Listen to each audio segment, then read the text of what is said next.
Bom dia, presidente Exalci, Onofre Santo Agostinho, parabéns pela sua coragem de ser sincero e honesto e com muito sentimento aquilo que está percebendo, porque a grande verdade é que a gente quer mudar as coisas, a gente quer ser partícipe daquele sentimento de que as instituições que representam a população e principalmente as da democracia, que essa casa é uma instituição da democracia, não faz o seu dever de casa que precisa ser feito. Eu fiz um estudo recentemente, aqueles que nos assistem nesse momento, de todas as matérias que estão preparadas para votar aqui, são mais de 1000. E é muito interessante, deputado Exalci, que acontece uma crise de segurança, às vezes no presídio, mortes, violência do próprio Estado. Aí se constitui uma comissão especial, se perde tempo, assessores, dinheiro, papel, formula-se anteprojetos de lei.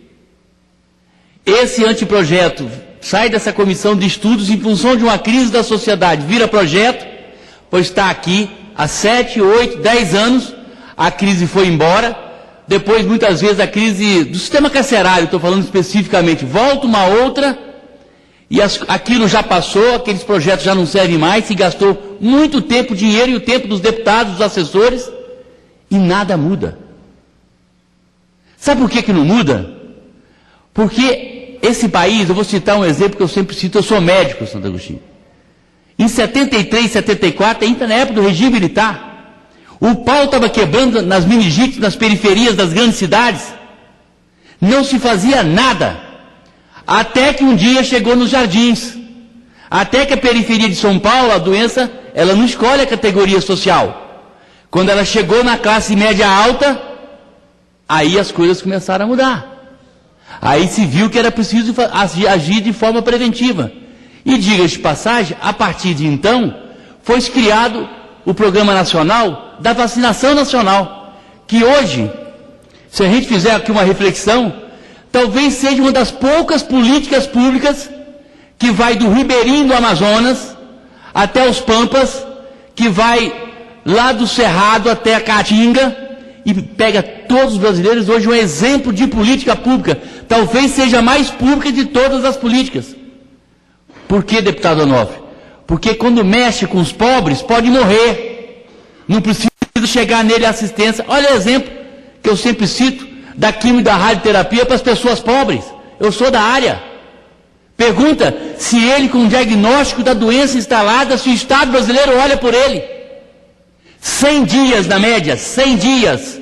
Você com câncer de estômago, ou de próstata, ou de útero. 100 dias para você ter acesso ao tratamento. Se você tem um plano de saúde, pode ser que a situação seja melhor, e é melhor. Apesar dos problemas também que alguns planos têm. Se você tem dinheiro, você resolve. Mas e as pessoas do povo? Que o único acesso é o SUS. Então, deputado, a sua indignação tem sentido de ser. E não é de desânimo, é de coragem de falar, mudem-se as regras. A regra principal de um país, leia as histórias americana, inglesa, dos Países Baixos, do próprio Japão, as regras principais. E a principal reforma é a reforma política. Não dá um passo. Porque é aí que tudo começa. Se eu produzo, se tem um país que é produtivo, que tem, na sua economia, gera os tributos, e isso significa nesse país, diferentemente daqueles que estão no mesmo estágio, tem uma carga tributária alta para o seu nível de desenvolvimento, não tem a contrapartida. Quem cuida disso é exatamente o setor público. E quem escolhe o setor público é a população, aqueles eleitos aqui por legislativo e por executivo. Aliás, em outros países, até o judiciário, muitas vezes é escolhido de forma com a participação da população, porque é a população que deve coordenar e comandar os seus destinos. Pois bem, se as regras são mal elaboradas, e aqui tem um problema básico, sabe, de desvios da forma de financiamento, da forma de representação. Não é nada para você melhorar a representação, diminuir os custos da campanha e você ter alternativas de financiamento. Você tem o problema da corrupção instalada na origem do mandato da maioria dos que estão aqui. E isso vai deturpando todo um processo de construção de representação. Isso vai deteriorando a legitimidade e a representação popular e a esperança que o povo coloca nos parlamentares, em nós. Por isso que essa casa precisa de ter mais sensibilidade, compromisso, precisa de, na verdade, se aproximar do pulsar das ruas, do sentimento da população, porque senão a abstenção, o voto nulo, o voto branco e as manifestações das ruas, que de uma certa forma eu interpretei como um alento, como algo de esperança que nasce de renovação, de protestos das instituições que não dão um passo.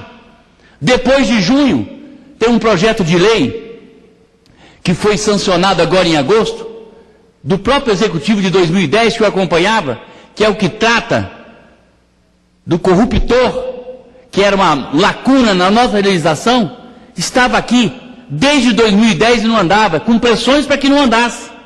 Pois bem, ficou 2010, 11, 12 e 13. Quando chegou o movimento de junho, ele já tinha saído, de uma certa forma, tinha começado a andar para chegar na comissão especial a definição. Com o movimento de rua no Senado não ficou um mês. Eu imaginei, vai ficar mais 4 anos no Senado, porque ele é importante, porque não tem só o corrupto não, tem aquele esperto, muitas vezes da área empresarial, corrupto, que não é a maioria, que é a minoria da minoria, mas que tem que ter uma legislação dura quando você tem um processo de corrupção, como tem em outros países. Tanto que empresas multinacionais seguem essa legislação e agora o Brasil inteiro vai ter que se adequar a essa nova legislação que entra em fevereiro em vigor. É isso, é o sentimento. As pessoas não sabem, só para encerrar, deputado que preside essa sessão, Onofre Agostinho, as pessoas não sabem o poder que elas têm. Recentemente conversava com o pessoal da Associação contra o Tabagismo, elas não sabem o poder que elas têm se elas se manifestarem.